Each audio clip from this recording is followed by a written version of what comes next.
क्यों कैसे हैं आप लोग। आज के वीडियो में हम क्लास 12 इतिहास का यूपी बोर्ड एग्जाम के लिए मोस्ट इंपॉर्टेंट क्वेश्चनों को पढ़ेंगे। आज के वीडियो में हम अति लघु उत्तरीय और लघु उत्तरीय और फिर दीर्घ उत्तरीय प्रश्नों को पढ़ेंगे। तो आज के वीडियो में पूरे बुक के जितने भी इंपॉर्टेंट क्वेश्चन हैं उनको पढ़ेंगे, उसके साथ उनका आंसर भी पढ़ेंगे। तो इसके पहले वीडियो में हमने ऑब्जेक्टिव क्वेश्चन को पढ़ लिया, वहां से आपका 10 नंबर कंफर्म हो गया। तो अब हम लघु उत्तरीय, अति लघु उत्तरीय और दीर्घ उत्तरीय प्रश्नों को पढ़ेंगे और वीडियो के लास्ट में आप जानेंगे कि आपको जिस क्वेश्चन का आंसर ना आए उस क्वेश्चन का आंसर आपको कैसे लिखना है। तो आज के वीडियो में हम इतने टॉपिक को कंफर्म करने वाले हैं। अगर आप वीडियो पर हैं तो वीडियो को लाइक कर दीजिए, चैनल पर नहीं सब्सक्राइब कर दीजिए, बेल आइकन को प्रेस कर दीजिए, क्योंकि बोर्ड एग्जाम के हर सब्जेक्ट का हर इंपॉर्टेंट टॉपिक का वीडियो आपको शेयर डेली मिलता रहेगा। देखिए, अगर बोर्ड एग्जाम में आप 90% लाना चाहते हैं तो आप चैनल को सब्सक्राइब कीजिए और कमेंट में यस सर लिखिए और दोस्तों के पास वीडियो शेयर कर दीजिए, जिससे हमें मोटिवेशन मिलता है, जिससे हम आपके लिए अच्छी अच्छी वीडियो ला सकें। तो देखिए यहाँ पे पहला क्वेश्चन हमारा क्या है, वीडियो को स्टार्ट करते हैं।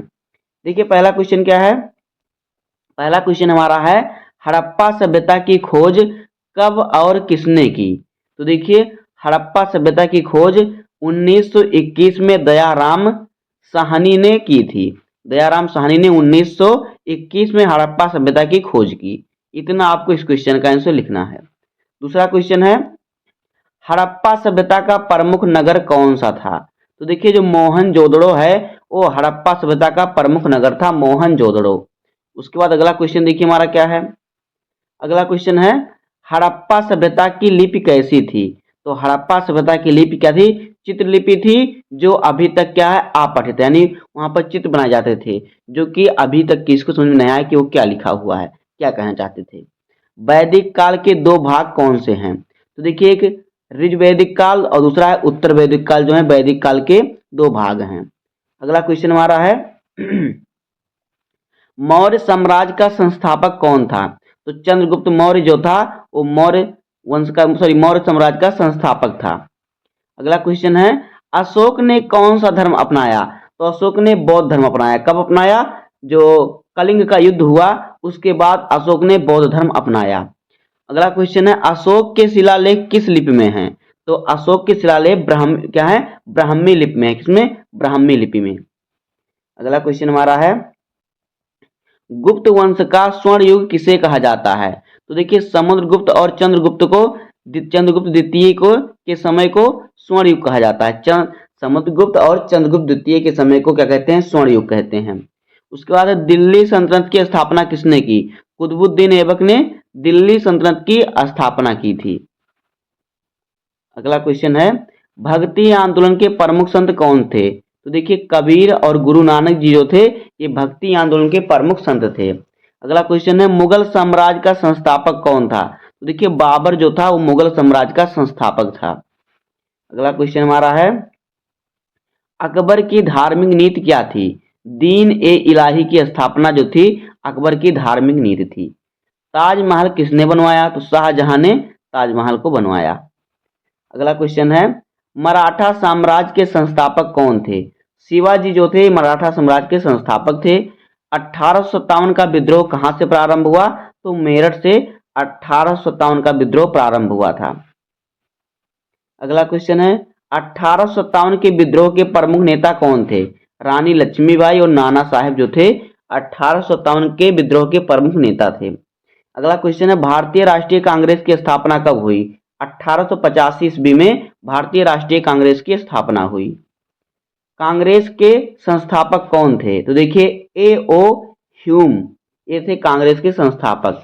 आगे बंगाल विभाजन कब हुआ। तो 1905 ईस्वी में बंगाल का विभाजन हुआ। असहयोग आंदोलन किसने शुरू किया। महात्मा गांधी ने असहयोग आंदोलन शुरू किया। नमक सत्याग्रह कब हुआ। 1930 ईस्वी में नमक सत्याग्रह हुआ। आगे भारत छोड़ो आंदोलन कब हुआ। 1942 ईस्वी में भारत छोड़ो आंदोलन हुआ। मुस्लिम लीग की स्थापना कब हुई। 1906 ईस्वी में मुस्लिम लीग की स्थापना हुई। अगला क्वेश्चन है भारत स्वतंत्र कब हुआ। तो 15 अगस्त 1947 को भारत स्वतंत्र हुआ। भारत संविधान सभा के अध्यक्ष कौन थे।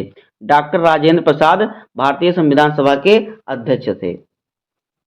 अगला क्वेश्चन है भारतीय संविधान कब लागू हुआ। तो देखिए 26 जनवरी 1950 को भारतीय संविधान लागू हुआ, जिसे हम गणतंत्र दिवस के रूप में आज भी मनाते हैं। अगला क्वेश्चन है सिंधु घाटी सभ्यता का प्रमुख व्यवसाय क्या था।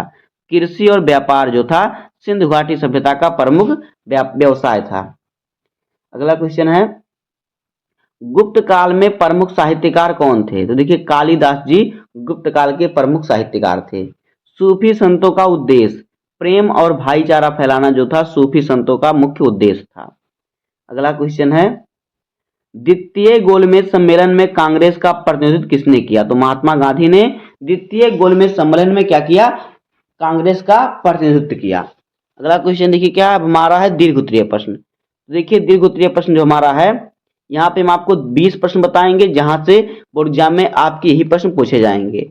तो देखिए मैं आपको इसका उत्तर सरल तरीके से बताऊंगा, हेडिंग मैं आपको बता दूंगा, उसके अंतर्गत आपको 1-2 लाइन लिखना होगा। जैसे कि हमारा क्वेश्चन 31 है कि हड़प्पा सभ्यता की विशेषताएं लिखिए।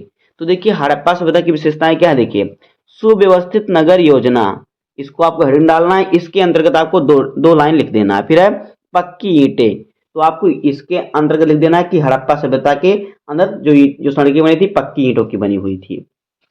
जल निकासी व्यवस्था, हड़प्पा सभ्यता में जल निकासी की क्या है उचित व्यवस्था की गई थी। व्यापार और धातुकला आदि। इस प्रकार से आपको हेडिंग डालकर इसका उत्तर लिख देना है, आपको पूरे नंबर मिलेंगे। तो दोस्तों इसी प्रकार से अगर आप दीर्घ उत्तरीय प्रश्नों के हेडिंग उसका उत्तर याद कर लेंगे हेडिंग तो आपको उत्तर आसानी से लिख लेंगे। तो अगला है मौर्य प्रशासन की विशेषताएं लिखिए। तो देखिए मौर्य प्रशासन की विशेषताएं क्या थी? केंद्रीयकृत शासन, जासूसी व्यवस्था, प्रांत व्यवस्था और कर पाने की जो करेंट टैक्स प्रणाली। तो आप इन हेडिंगों के अंतर्गत 1-2 लाइन लिख देंगे, आपका क्वेश्चन पूरा हो जाएगा। अगला क्वेश्चन है अशोक की थम्ब नीति पर प्रकाश डालिए। तो देखिए अशोक की जो थम्ब नीति थी वो अहिंसा, धार्मिक सहिष्णुता, प्रजा कल्याण और नैतिक जीवन पर बल देने की थी। तो इन सब में आपको हेडिंग डालकर इसमें 1-2 लाइन लिख देना है। आगे है गुप्त काल को स्वर्ण युग क्यों कहा जाता है? तो देखिए कला, साहित्य, विज्ञान और अर्थव्यवस्था का विकास, इतना आपको लिख देना है इस सभी के अंतर्गत। इसीलिए गुप्त काल को स्वर्ण युग कहा जाता है। वहां पे ये सभी क्या थे, इन सभी चीजें की क्या थी, ये सभी चीजें उसमें हो रही थी। भक्ति आंदोलन के कारण और प्रभाव लिखिए। तो देखिए जाति प्रथा का विरोध, धार्मिक सुधार और सामाजिक समरसता क्या है, समरसता। इस प्रकार से आपको हेडिंग के अंतर्गत कुछ लिख देना है, 2 लाइन आपका पूरा हो जाएगा। अगला क्वेश्चन है अकबर की राजपूत नीति स्पष्ट कीजिए। वैवाहिक संबंध, उच्च पद प्रदान, धार्मिक सहिष्णुता, ये अकबर की राजपूत नीति थी। आगे देखिए अगला है 1857 के विद्रोह के कारण लिखिए। तो देखिए सैनिक असंतोष, कारतूस प्रकरण और आर्थिक शोषण। अगला क्वेश्चन हमारा है 1857 के विद्रोह के परिणाम लिखिए। कंपनी शासन समाप्त, ब्रिटिश क्राउन का शासन प्रारंभ।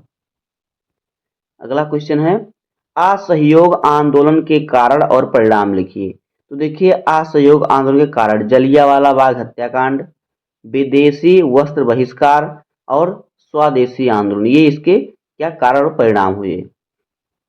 आगे है सविनय अवज्ञा आंदोलन का वर्णन। तो देखिए नमक कानून तोड़ना, धरना प्रदर्शन और गिरफ्तारियां, इन सभी के अंदर आपको 1-2 लाइन लिख देना है, आपको पूरा नंबर मिल जाएगा। भारत छोड़ो आंदोलन का महत्व बताइए। तो देखिए भारत छोड़ो आंदोलन का महत्व क्या है? अंग्रेजों को भारत छोड़ने की चेतावनी और जन आंदोलन का रूप।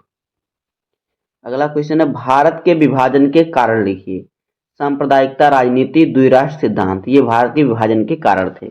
संविधान निर्माण की प्रक्रिया समझाइए। संविधान सभा का गठन, समितियां, मसौदा समिति, ये संविधान निर्माण की प्रक्रिया थी। अगर आप इन सभी हेडिंग में थोड़ा थोड़ा लिख देंगे तो आपका आंसर पूरा हो जाएगा। आगे है मुगल प्रशासन की विशेषताएं लिखिए। तो देखिए मनसबदारी प्रथा, भूमि राजस्व प्रणाली। आगे शिवाजी के प्रशासन का वर्णन कीजिए। तो देखिए अष्टप्रधान परिषद, मजबूत सेना। आगे है क्वेश्चन नंबर 46 दिल्ली सल्तनत की प्रशासनिक व्यवस्था लिखिए। तो देखिए एकता प्रथा, केंद्रीयकृत शासन। फिर है सूफी और भक्ति आंदोलन की तुलना कीजिए। तो देखिए दोनों ने प्रेम की, सूफी और भक्ति आंदोलन दोनों में क्या है, प्रेम की भावना थी, समानता और धार्मिक सहिष्णुता पर दोनों ने बल दिया। अगला क्वेश्चन है कि गांधी जी के प्रमुख आंदोलन का वर्णन कीजिए। असहयोग आंदोलन, सविनय अवज्ञा आंदोलन, भारत छोड़ो आंदोलन। तो इन तीनों आंदोलन पे आपको लिख देना है इसके बारे में, आपका जो आंसर है पूरा हो जाएगा। औद्योगिक क्रांति का भारत पर प्रभाव लिखिए। कुटीर उद्योगों का पतन, बेरोजगारी, आर्थिक शोषण। अगला क्वेश्चन है स्वतंत्रता संग्राम में महिलाओं की भूमिका बताइए। तो देखिए सरोजिनी नायडू, अरोड़ा, आसफ अली और फिर आदि ने महत्वपूर्ण योगदान दिया। इन सब में आपको थोड़ा थोड़ा लिख देना है। तो इस प्रकार से आपके ऑब्जेक्टिव, लघु उत्तरीय, अति लघु उत्तरीय और दीर्घ उत्तरीय प्रश्न हो गए, उनके उत्तर भी हो गए। तो यहीं से आपके बोर्ड एग्जाम में क्वेश्चन आंसर आएंगे। उम्मीद करता हूं आपको वीडियो पसंद आया होगा। अगर आपको वीडियो पसंद आए तो वीडियो को लाइक कर दीजिए, चैनल पे नए हैं तो सब्सक्राइब कर दीजिए, बेल आइकन को प्रेस कर दीजिए, क्योंकि बोर्ड एग्जाम के हर सब्जेक्ट का, हर इंपॉर्टेंट टॉपिक का वीडियो आपको इस चैनल पर डेली मिलता रहेगा। तो मिलते हैं किसी नेक्स्ट वीडियो में, तब तक के लिए धन्यवाद, जय हिंद।